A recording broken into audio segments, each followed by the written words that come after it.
Turafise amajambo y'Imana ngomba ko dusoma ijambo riri mu Migani ibice 22 uyu murongo wa gatandatu uvuga ngo dutoze umwana indero akwiriye kwamana azorinda saza atarayivamwo. Yesu nashime cyane. Iyo rero bikiravuga ngo dutoze abana indero bakwiye kwamana kugira ngo baze barinde basaza bakirimwo batarayivamwo.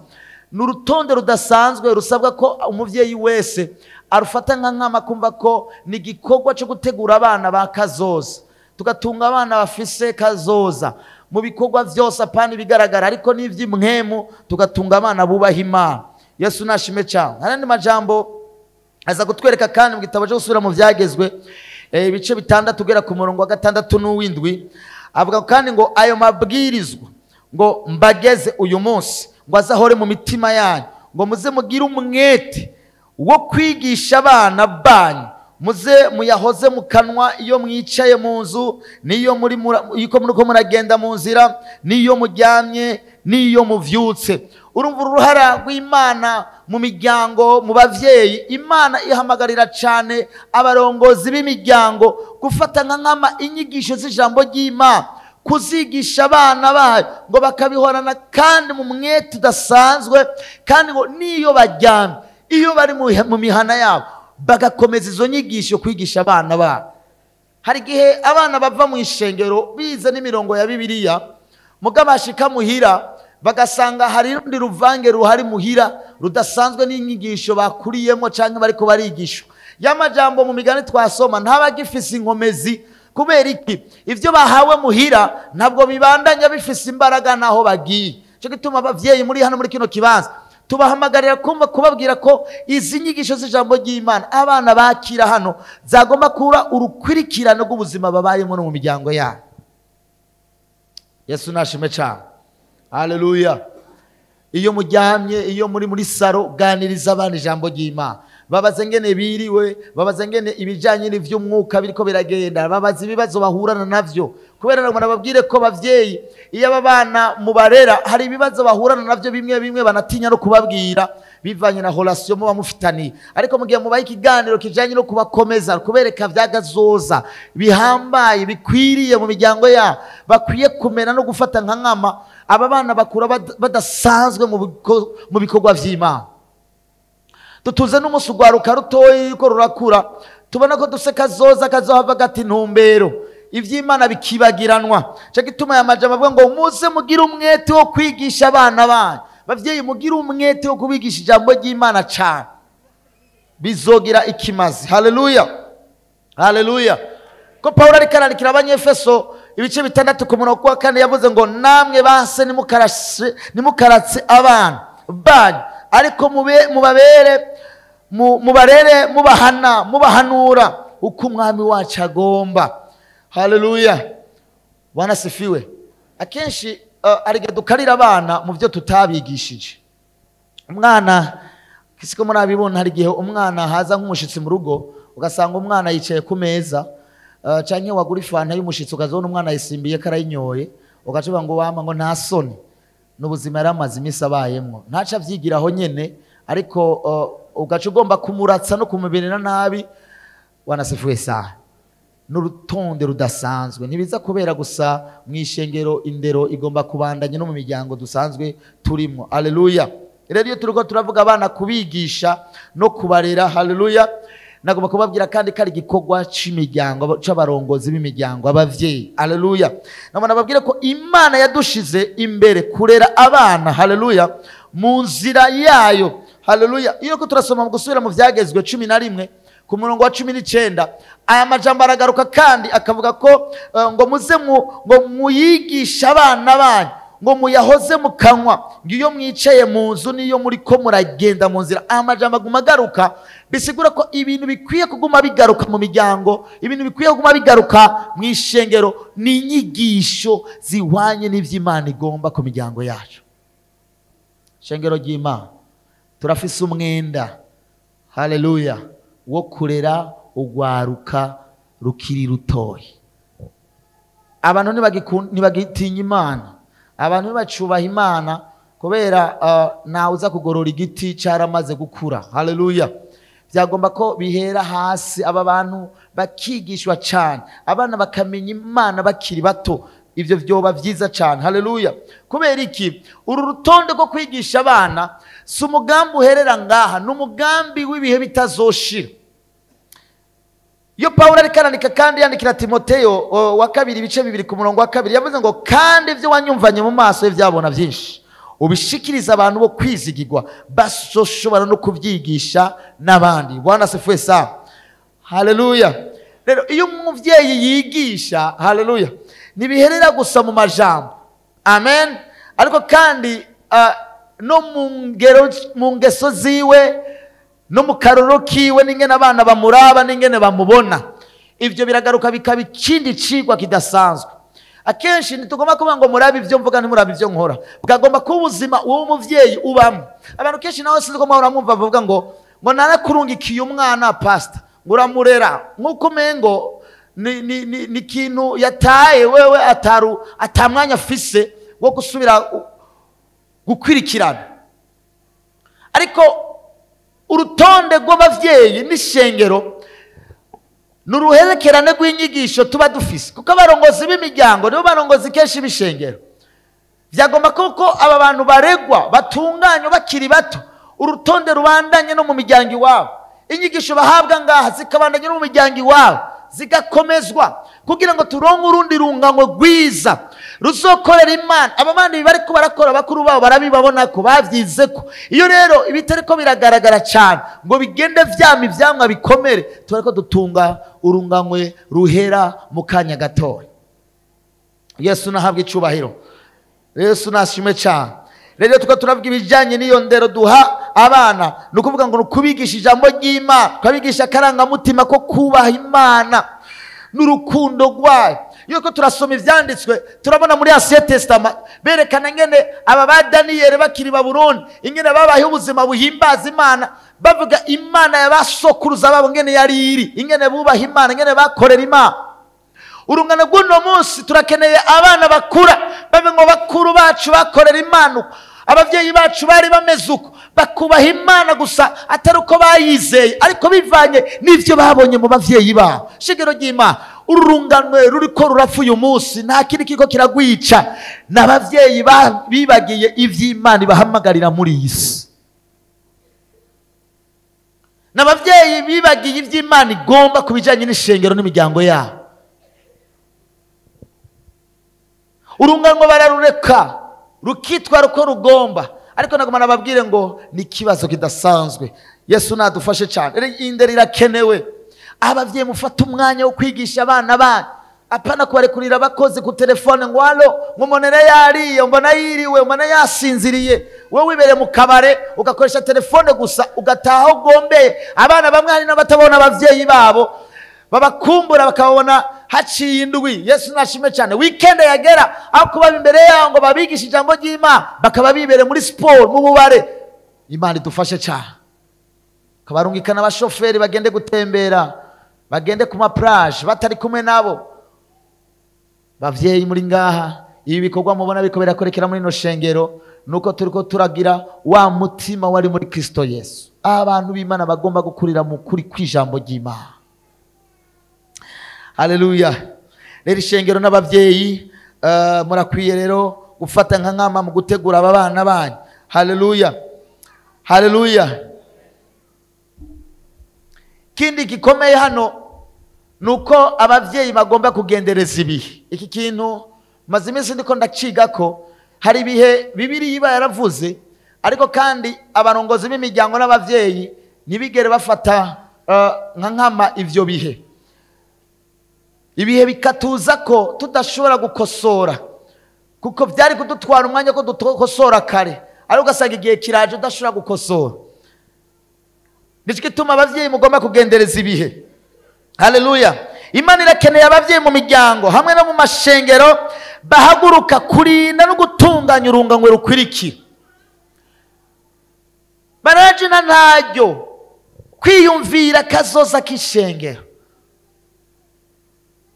Yesu yaza muri iyi si nategura abantu bashobora kubandanya umurimo nk'uko yawutanguje, igikorwa cy'abakirangiye. ariko ashiraho abantu, arabatunganya, arabategura, ababwira ibizobabako, ababwira ingorane bazohurana nazo, arababwira ko bakwiye guhumura no gukomera. Ariko uyu munsi dufise urungango rutagira guhumurizwa kuciye mu ijambo ry'Imana.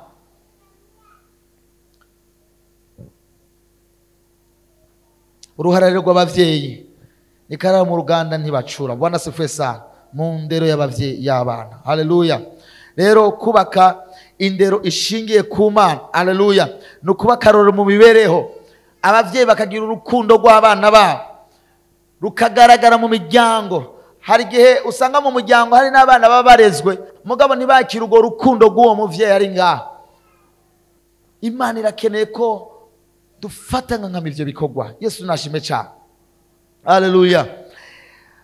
Bakakomezwa cyane mu kwizera, mukababaza ibijyanye no kwizera, bakumva ko hari ibintu basabwa mu buzima bwabo.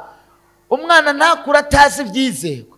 Aho hiyo hari amadini yandi murayazi, abana bakubitirwa kwambara ikanzu n'agakofero, umwana agakura abizi rwose cyane ibyaho hantu. Ariko umwana w'uwanyu wamubaza ibijyanye n'agakiza, ibijyanye no kwizera, umwana ugasanga ntacyo afise. kubera iki? Naho akivoma, yari kubwihabwa na wa muvyeyi nawe ntacyo atahura. Amwe se no babaza imirongo muzi ku mutwe ishika 5 ya Bibiliya usanga atayo muzi kandi muri abavyeyi. Wanasifiwe. Haleluya. Muvyeyi umubajije ati umurongo janye n'ingene umwana agomba kubana n'umuvyeyi, ingene umwana agomba kubaha abavyeyi, ingene umwana agomba kubaho yubaha Imana, nikiye kintu umwana kubajije wo mukosora wisunze Bibiliya, utisunze ibitabo by'abana kabu bavuze canke bimwe dukura ku ma Facebook abantu baravuze baranditse. Ikintu wowe ushobora guha umwana wawe akagikuriramo akakigenderamo gushikaho urungango rizogenda rukwirikirana rubisa n'urundi. Utabihawe bikura he? Yesu nashime cyane. Haleluya. Haleluya. Rero nivyo biba bikenewe ko abana bigishwa kugira ngo babeho bubaha Imana kandi bagakurira mu ndero mwabahaye. Kwerekana rero ivyo ni vyiza cyane ko abantu bavyumva kandi bakabigenderera no kubagorora bakiri bato. Bwana sifiwe. Ari amajambo ari mu Migani 13:24 avuga ngo urinda umwana inkoni abamwasi. Bwana sifiwe. Ngo ari kumukunda amuhana hakiri kare. Bwana sifiwe. Hari abana bakura ndekera umwana n'ibijanye n'ibisanzwe byo mu rugo. Kasanga umwana ari mu muryango nta n'isaha nashobora koza kuko umuryango waratunganije ibikwiriye byose birahari. Ibibazo bizoba cagiye babana bagera mu ngo kubaka izabo ko batigeze batozwa bakiri bato. Turafise imiryango yubatse abagabo bakagira bagashaka urugo rukabaho, mugasanga hari umudamu mu rugo adashobora no gucumba ubugara, adashobora no guteka umuceri, yakoze bawuteka mu rugo iwabo, yakoze babishira ku meza. Iyo turavuga ibibano b'Imana ndagomba babwire ngo ikibazo cyawe wowe muvyeyi ufise umenye yuko nimbuto uzobiba mu mwana uzovyara. Rero iyo mubarera mutabahanura mutabahana no mu makosa mumenye ko muri ko murabanka nta rukundo mugira. Ariko umwana yagomba gutunganya no kugosorwa no kurongorwa akiri muto mukamugorora. Bwana sifuwe sana. Haleluya. Nico ciza rero Bibiliya ivuga abana bakwiye kurindwa, hari bibabangamira bakene ko mu bibarindamwo. Bwana sifiwe. Nagerageje kuraba kugenzura ibintu byinjira mu mitwe y'abantu no mu bwenge bw'abantu, nsanga ni byinshi cyane. Umuvyeyi adashobora gukontorora ingene umwana bari karabaho, mumenye yuko uri kuramuta mu kaga. Bwana sifuwe sana. Tutigeza gukontorora ivyinjira mu buzima bwabo, tukaraba mu mateleviziyo mwabaguriye mu rugo rwanyu ibintu bakwirikirana ko vy'ukuri ari ndoramana, ko bikenewe mu buzima bwabo, apana kubasigira desanime ngo nibasigare ko bararaba. Umusarama desanime ndabivuga abantu iyo bariko barayumviriza bakuramwo ibirenze ivyo mwe mwiyumviye, ugasanga umwana yononeka yagase imyaka 3 n'itanu ko wamusigiye televiziyo ariko araba desanime kandi arumva igifaransa n'icongereza, arumva ibivugwamo n'ibintu by'abantu bakuze muga vyambaye ishusho y'utudesani. Kontrola ibintu bica kuri ayo mateleviziyo, murabe ko abo bana bariko barakwirikirana ibintu bizotuma babaho ubuzima bwubaha Imana. Aya ma internet umuntu agira amanosheshe akaraba ibintu byose. Bantu b'Imana, kurinda abana bacu mu ijambo ry'Imana no mu bibereho n'ibibataka mu buzima bwa misi yose, foko mubera maso ururunganwe muri ko murarera uyu munsi. Haleluya, haleluya. Mukuraba abo bavugana, abo mubasigira.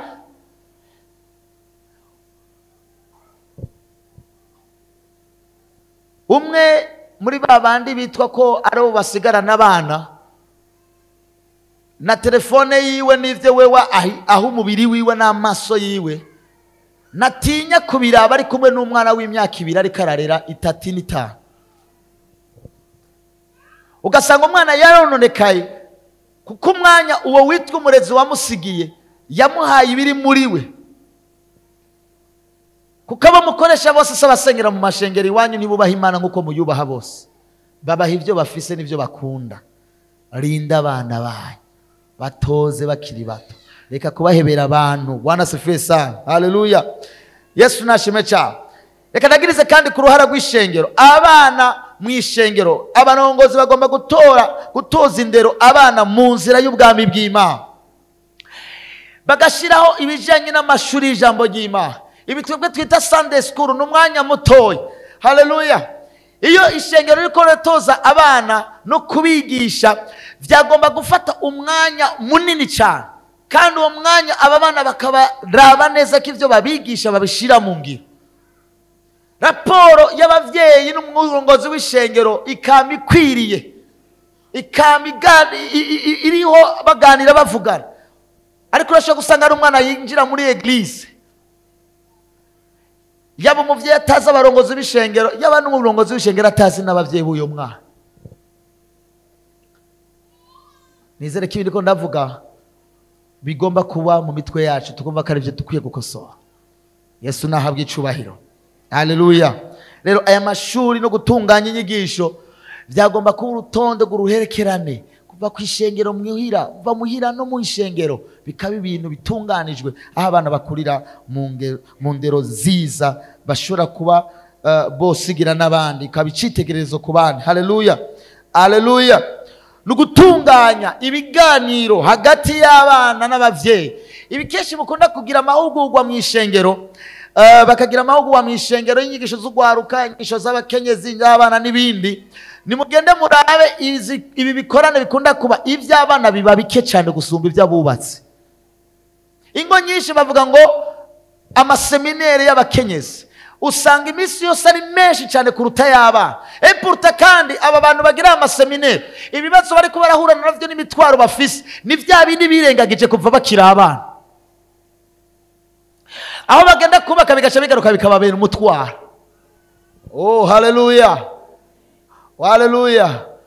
Banegirije ijambo bakiri bato, murunganwe gwabo bakura batubaha Imana, bagera koja kuba abagabo n'abagore baraba responsable b'imiryango. Mugabo ivyo bari gufata nk'amba bakiri bato barabirenze ko bica bituma bamwe bagire mu ngo zabo batangura kugira ingorane. Muze mugende murabe mu miryango myinshi cyane masengesho menshi y'abakenyezi n'abandi baba basenga bafise imitwaro y'utuntu tutubazo tumwe tumwe twatumye kwa undi batagaje rya jambo ry'Imana ry'urufatiro rwa mbere.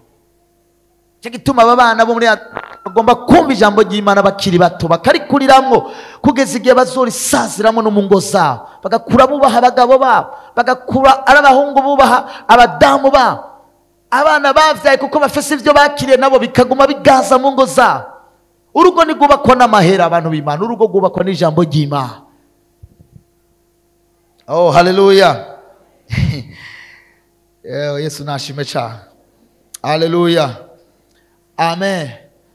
Gushira gusenga, kubigisha gusenga bakiri batoyi, kubigisha gusenga bakiri batoyi. Nagomba nababwire ku bintu maze iminsi ndiko ndaraba, hari urunganwe rukuze rwo guhera ku myaka 20 kuduga. Ubwiye umuntu mwishengera ati senga, atohava ahagarara ngaha ngo asenga himbaza Imana. Mugabo mubwira ngo tamba indirimbo ya naka canke usubiremo umudiho wa naka, abizi cyane. Ariko mubwira ngo senga, fata umwanya usenge. Gico Imana yari ikeneye urunganwe rufise imbaraga, yaba ikeneye ko basenga. Yesu yabadugana ku misozi basenge kugira ngo babe mu buzima bwubaha Imana butarimo amosha, bushobora kuresista ku mwasi. Umuntu adasenga, igisha abana gusenga. Abavyeyi, iyo mugiye guhurana nabo, bigishe gusenga, fata umwanya wo gusenga. Hari n'abadashimira imfungurwa baba bahaye. Niyo ati dushima Imana kuri zifungurwa, bikamutera ubwoba no gusenga. Ngo je namaze gusenga ngo birahezagiye, kabarangije. Yesu nashimwe cyane. Haleluya. Aka kantu kanyuma rero turiko turakorera no mwishengero, nukubaha ikibanza mu bikorwa. Bwira mugenzi wawe ngo turakwiye guha abana bacu ikibanza mu bikorwa byacu.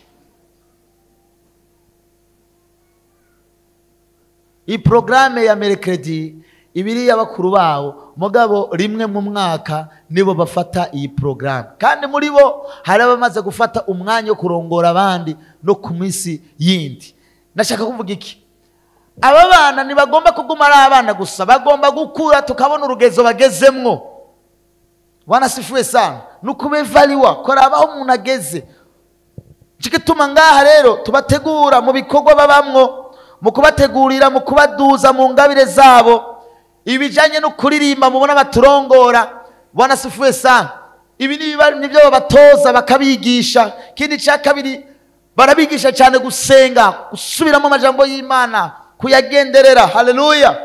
Hanyuma mu nyuma tukaza kubonamwo abarongozi b'abandi, ari bo twita abigisha. Shengero ry'Imana ndarangije. Ariko hamwe n'ibi nagomba kubabwira ngo uruhara rwawe naje nk'umuvyeyi nikaramu ruhanda nibacura, mu gihe twebwe tutofata uruhara rwo kurerera abana bacu mu ijambo ry'Imana. Mumenye ko tutunga urunganwe rushira, aho ijambo ry'Imana rizokamangana, aho atakubaha Imana kuzosubira kugaragara. Kubera iki? Abari kuba bobaye abandi mu buryo budasanzwe bwo kurongora abandi mu nyigisho, nibigeze baronka urufatiro rukwiriye. Rero nizere ko uyu mugoroba mwe mwaje kuri uyu munsi kufatanya natwe mu guhimbaza Imana, mugende mwumvise ko iki kintu gikenewe, ko imiryango, abarongozi b'imiryango mugomba kwitwararika cyane aba bana muri ko murarera ururunganwe rwa kazoza. Niho muzoronka abakwebe bubaha Imana, no muzoronka abakazana bubaha Imana, no muzoronka abuzukuru bubaha Imana. Imiryango y'uno munsi usanga itubaha Imana, ugasanga wavyaye abana uri umukristo, mugo umukobwa wawe yarongwa n'umupagane atubaha Imana. Biragoye ko relation isura kubandanya, bisaba ko mubikomeza mukiri uyu mwanya, mukibana mucubaha Imana, mukirinda gutandukana no kutandukana n'Imana yarabahaye kitwa icagezo cy'ijambo ryayo. Imana ibahezagire. Tuhaguruke dushimira Imana. Nyimba uri muri kino kibanza ukaba ari byo waratakaje ukeneye kugarukana uyu munsi, ube ngo Mana naho wampaye abana, ariko hari ikintu nari nkeneye nk'umuvyeyi, ndakeneye gusubira kugaruka muri rwa rutonde rwa mbere, rwa rukundo rwa mbere, no kubaha Imana, rukorera Imana, kugira ngo abo navyaye abana banje bashishikare babaho ubuzima bwubaha Imana. Asha guhaguruka dushimira Imana, duhimbaza Imana yacu. Imana ibahezagire cyane.